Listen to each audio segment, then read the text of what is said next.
Kuttanad ecumenical ഫോറത്തിന്റെ നേതൃത്വത്തിൽ വിവിധ ക്രൈസ്തവ സഭകൾ ചേർന്ന് ക്രിസ്മസ് ആഘോഷ റാലിയും ന്യൂനപക്ഷ അവകാശ പ്രഖ്യാപനവും നടത്തി. ചങ്ങനാശ്ശേരി അതിരൂപത മെത്രാപ്പൊലീത്ത മാർ തോമസ് തറയിൽ സമ്മേളനം ഉദ്ഘാടനം ചെയ്തു. ആലപ്പുഴ ചങ്ങനാശ്ശേരി റോഡിൽ നിന്നും വിവിധ ക്രൈസ്തവ സഭകളുടെ നേതൃത്വത്തിൽ വിശ്വാസികൾ റാലിയായി കിടങ്ങറ സെന്റ് ഗ്രിഗോറിയസ് ദേവാലയത്തിലേക്ക് എത്തി. നമ്മൾ ദൈവത്താൽ തെരഞ്ഞെടുക്കപ്പെട്ടവരുടെ സമൂഹമാണെന്നും ഈ ഒരു അഭിമാനബോധം നമുക്കുണ്ടാകണമെന്നും സമ്മേളനം ഉദ്ഘാടനം ചെയ്ത് ചങ്ങനാശ്ശേരി അതിരൂപത മെത്രാപ്പൊലീത്ത മാർ തോമസ് തറയിൽ പിതാവ് പറഞ്ഞു. ആ ബോധ്യമുള്ളതുകൊണ്ടാണ് ക്രൈസ്തവ ഭൂരിപക്ഷ രാജ്യങ്ങളിൽ മനുഷ്യാവകാശങ്ങൾ മാനിക്കപ്പെടുന്നതെന്നും പിതാവ് കൂട്ടിച്ചേർത്തു.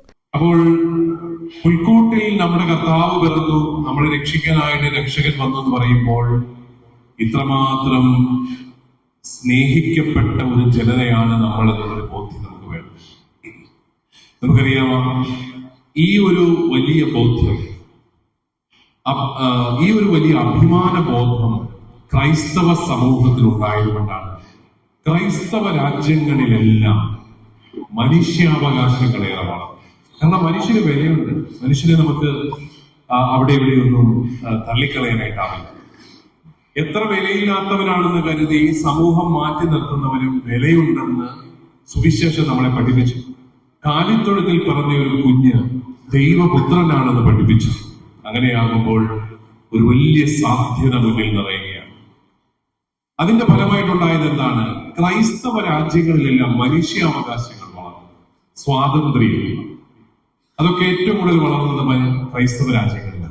മനുഷ്യാവകാശം എന്ന പദം ആദ്യം ഉപയോഗിച്ചത് തെർത്തുല്യൻ എന്ന സഭാപിതാവാണെന്ന് നമുക്കറിയാം. അതൊക്കെ എത്രയോ നൂറ്റാണ്ടുകൾക്ക് ശേഷമാണ് യുണൈറ്റഡ് നേഷൻസ് അവരെ കുറിച്ച് സംസാരിച്ചു തുടങ്ങിയത്. മറ്റ് രാജ്യങ്ങൾ, തത്വശാസ്ത്രങ്ങൾ സംസാരിച്ചു തുടങ്ങി. മനുഷ്യന് അവകാശമുണ്ടെന്നും മനുഷ്യാവകാശങ്ങളെ മാനിക്കണമെന്നും 2-ാം നൂറ്റാണ്ടിൽ ജീവിച്ചിരുന്ന തെർത്തുല്യൻ എന്ന സഭാപിതാവ് പറഞ്ഞു. പറയാതിരിക്കാനാവില്ല. സുവിശേഷം വായിക്കുന്നവന് മനുഷ്യന്റെ മഹത്വത്തെ കുറിച്ച് ചിന്തിക്കാനാവില്ല. സമ്മേളനത്തിന് അനുഗ്രഹ പ്രഭാഷണം നടത്തിയ ജ്ഞാനായ സഭ കല്ലിശ്ശേരി മേഖലാ മെത്രാപ്പൊലീത്ത കുര്യാക്കോസ് മാർ ഗ്രിഗോറിയോസ് തിരുമേനി ഇന്നത്തെ സമൂഹത്തിന് കർത്താവിന്റെ ജനത്തിന്റെ സമാധാനം ലഭ്യമാകുന്നുണ്ടോ എന്നും ആ സമാധാനം പരസ്പരം കൈമാറാൻ സാധിക്കുമ്പോഴാണ് സഭ ഐക്യവേദികൾ അർത്ഥമുള്ളതാകുന്നതെന്നും പറഞ്ഞു. നാം ജീവിക്കുന്ന ഈ സമൂഹത്തിന് ഈ സമാധാനം പ്രാപ്യമാണോ? ഇത് കൊടുക്കുവാൻ നമുക്ക് സാധിക്കുന്നുണ്ടോ? ഇത് വാങ്ങുവാൻ നമുക്ക് സാധിക്കുന്നുണ്ടോ? വിശുദ്ധ കുർബാനകളിലെ ഏത് വിഭാഗമായാലും എല്ലാവരും പറയുന്നതാണ് നിങ്ങൾക്ക് സമാധാനം. അപ്പൊ ആ സമാധാനം പരസ്പരം കൈമാറാൻ സാധിക്കാതെ എക്യുമെനിക്കൽ പ്രസ്ഥാനത്തിന് എന്തടിസ്ഥാനമാണ്?